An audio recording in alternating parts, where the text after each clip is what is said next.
What we're doing today is we're going down to the Lake District in Wind Cave National Park. And what we're going to be doing is we're going to be taking microbiological samples of the flowstone and like the water down there. And then we're going to be doing some spectral data to kind of find what kind of life is down there. And I'll be getting samples to hopefully replicate the fungal growth to see the antibiotic properties later on once I'm back in the lab back at UNI.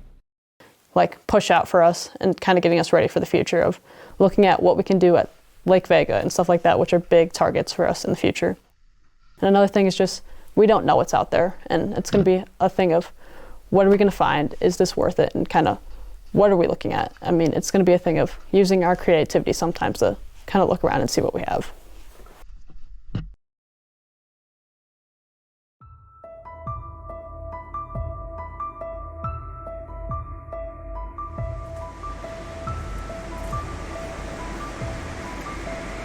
I'm Professor Luis Espinaza. I work at Mary's College.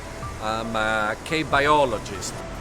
In a recent expedition, we found that there were all these bones. They're from the megafauna, and we want to study them. The challenge is that most of the passages in the caves are underwater, so we've assembled a wonderful team that has an underwater drone.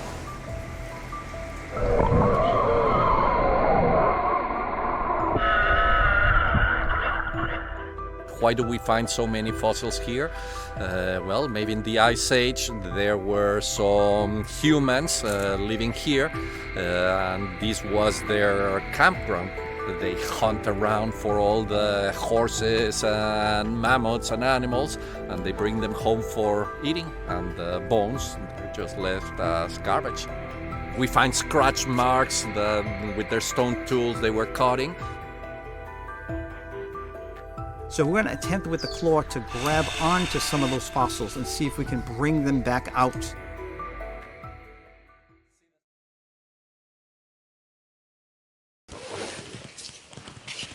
Like a liter of water. A little chilly out. So there are a couple of bottles in here, right? Yes, there's a couple bottles in there. They've got a handful of bottles each. Okay. Exactly, yep. 9.87 for Dio here, okay, great. with 116. All of the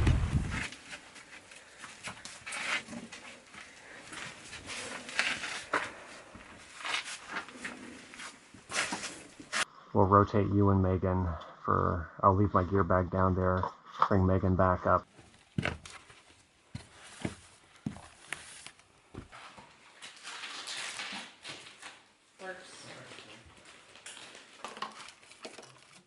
Get this put away, then we can do some black light work. That they're a lot counted over winter and washed up, and it's like completely black, you know, and you see all its teeth.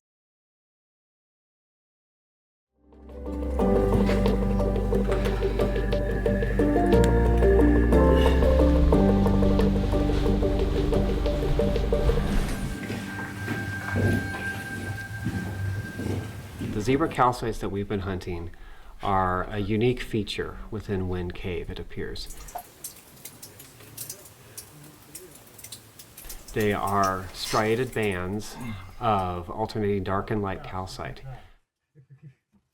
For several years, we haven't been able to figure out exactly why they were there, how they worked.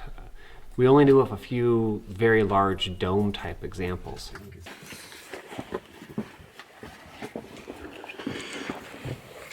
We are very confident that we know approximately where the zebras are going to fall within the strata of the cave now, which layer of the zebras that they are in. Are they in the high zebras? Are they in the low zebras? Or are they a brand new striation of zebras? So we've got a lot of a tie-in to do with the cave surveys and see where in altitude do these types of formations fall.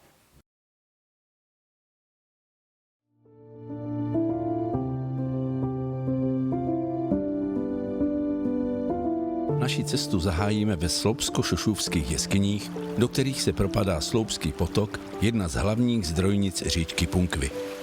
Voda hraje při vytváření jeskyní zásadní roli. S těžkými transportními vaky na nás čeká slanění do Komenského jeskyní. Překonáváme travers a přicházíme k hladině Sloupského potoka na dně Palmové propasti. Úspěšně překonali po vydatném dešti spojený 7., 6. a 5. sifon. Ty jsou počítány v protisměru dnešního postupu od konce amatérské jeskyně ve Sloupské větvi. Po 10 hodinách a 7 kilometrech se potápěči vynořují z posledního sifonu v Červíkových jeskyních. Tak to bylo pěkný, že jsi tam dělala. Pěkný závěr, ne? Co? Pěkný závěr, no?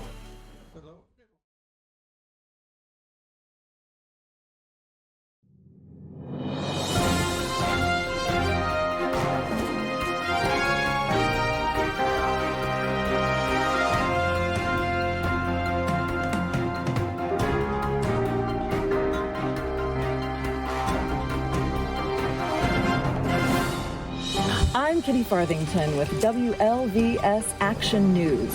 The Giles County caving community has been racked with tragedy as 3 cavers stumbled into the blackness and have not been heard from since.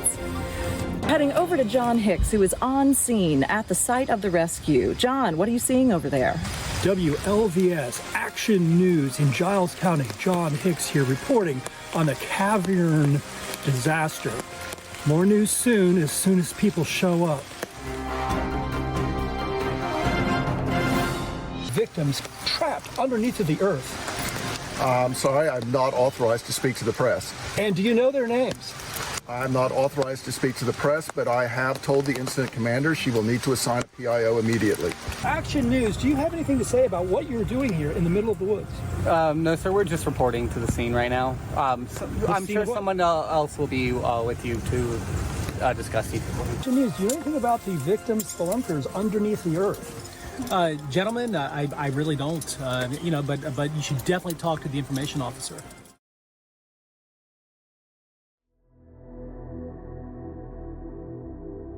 A trip beginning by descending Aquamole Pot, as it is now named, to exit at Valley Entrance is now a classic through trip for cave divers and is considered to be somewhat of a rite of passage for the new generation of underwater cave explorers.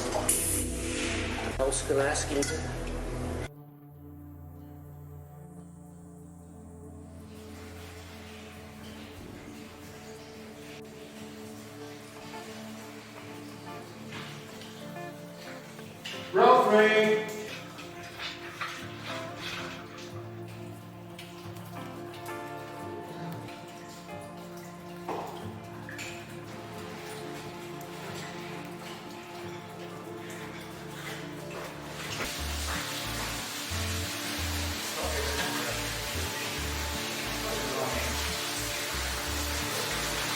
On the line now. Yeah. All right. Here's that. So when I first dived it, visibility was, this kind of thing, 2 feet, something like that, or maybe a bit less.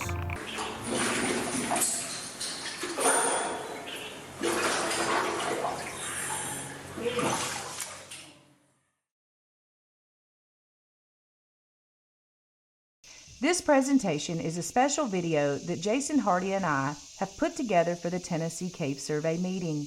We will be taking you along a visual cave trip through Smith Hollow Cave while we discuss the survey and exploration. So come along with us and enjoy the trip. So right now you start out in about ankle deep water, but you very quickly start getting deeper and deeper. Really, really large haystack formation over there. This is actually pretty cool how it's been eroded away.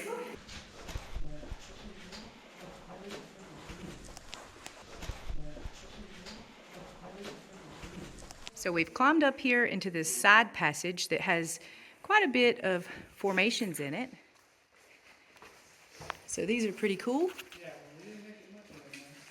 Coming out from the surface into this section of the cave. There's one right there coming out of that soda straw. Look at this waterfall, y'all. Obviously in the winter months, it's pumping a lot more water.